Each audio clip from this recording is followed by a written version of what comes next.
Dear you, it's strange how you can be surrounded by voices and still feel like no one is really hearing you. You're in conversations. You're present in rooms. You respond when spoken to.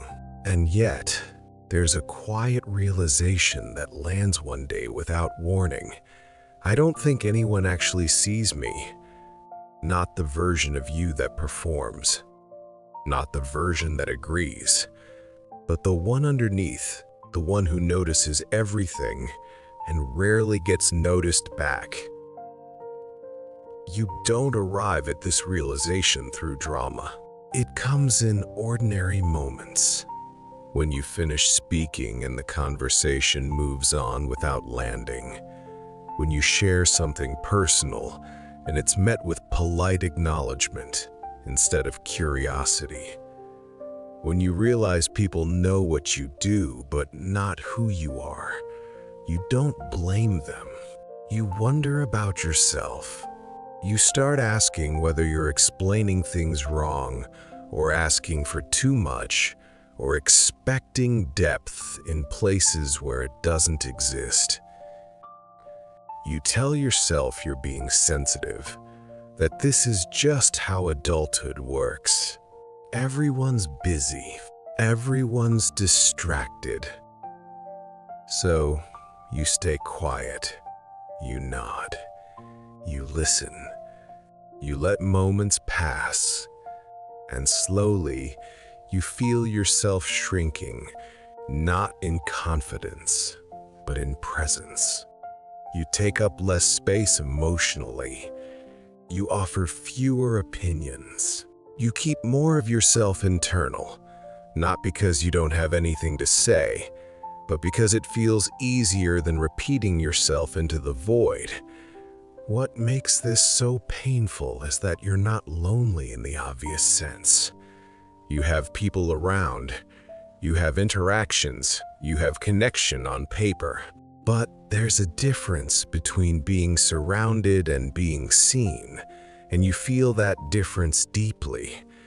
You start to feel interchangeable, like your absence wouldn't really be noticed, not because you don't matter, but because you've blended in too well.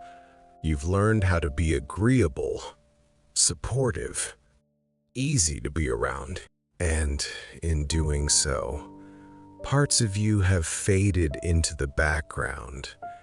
You might feel ashamed for wanting more recognition. You don't want attention.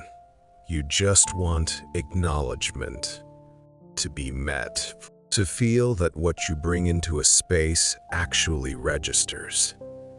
If you're reading this and feeling that quiet ache in your chest, it's because this experience is incredibly common. Many people don't feel unseen because they're ignored.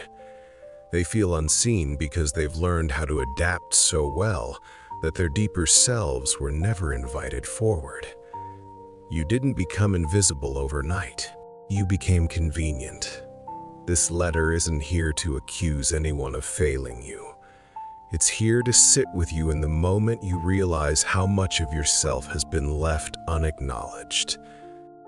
To tell you that this feeling isn't petty or dramatic, it's human, and it deserves attention. Feeling unseen doesn't usually come from being completely ignored. It comes from being partially acknowledged, noticed for what you offer, but not for who you are.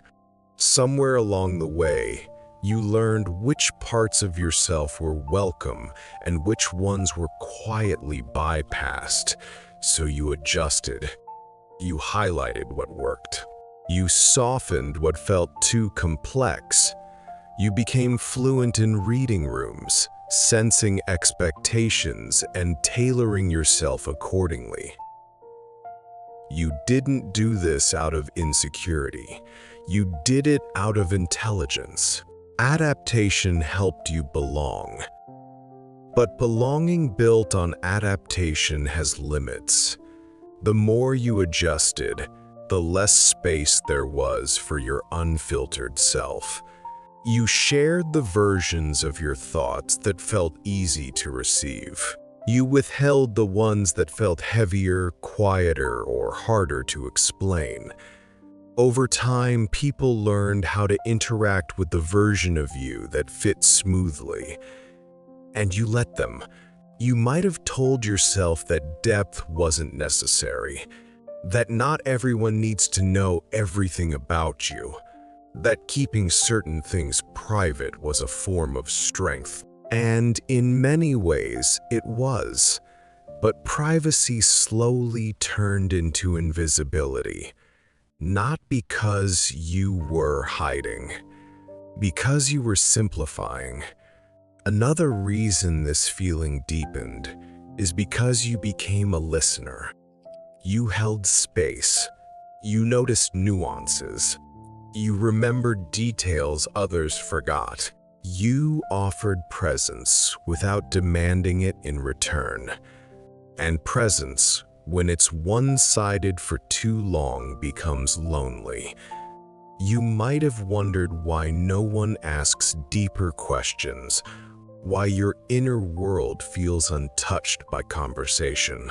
It's not because it lacks substance, it's because people often meet us at the depth we consistently offer. And you've been offering stability. You're not unseen because you're uninteresting. You're unseen because you're accommodating. Understanding this isn't about regret. You did what helped you connect, stay safe, stay included.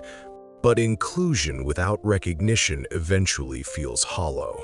It leaves you craving something unnamed. A sense that someone is actually paying attention to the person behind the role. You don't need everyone to see you fully. You just need to stop hiding from yourself, because the first place invisibility takes root is internal.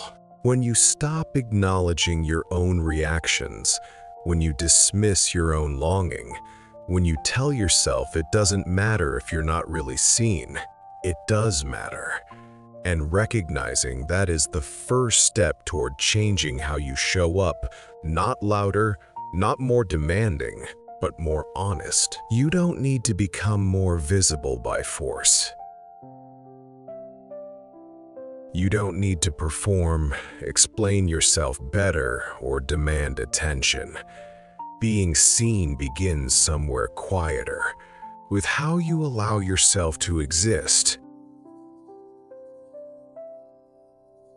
You can start by noticing when you instinctively minimize yourself, when you soften a truth because it feels inconvenient, when you choose silence even though something inside you wants to be named. These moments aren't failures, they're invitations. Invitations to stay with yourself a little longer. You are allowed to take up emotional space. Even gently, even imperfectly. You don't have to justify your depth or package it in a way that's easy to consume. The right connections don't require translation. You might fear that showing more of yourself will lead to rejection or misunderstanding. That fear makes sense. When you felt unseen, the idea of stepping forward feels risky, but invisibility carries its own cost. It asks you to disappear slowly. You don't have to disappear to belong. You can begin by being honest in small ways, by responding instead of deflecting, by letting a feeling land without immediately smoothing it over, by allowing yourself to be specific instead of agreeable. These shifts are subtle, but they matter. Not everyone will meet you where you are, but the ones who do will feel different. They'll ask follow-up questions. They'll notice pauses. They'll respond to the parts of you that aren't optimized for comfort. And even one such connection can change how visible you feel in your own life. Most importantly, you'll begin to see yourself again. not as an accessory to other people's stories, but as a full presence in your own. When you stop shrinking, you stop disappearing. You don't need to be seen by everyone. You need to stop being invisible to yourself. Stay here for a moment. Let your breath settle. Let the need to be understood soften into the permission to be real. You're not asking for too much by wanting to be seen. You're asking for something essential. And that desire isn't something to silence. It's something to honor. Sincerely, you.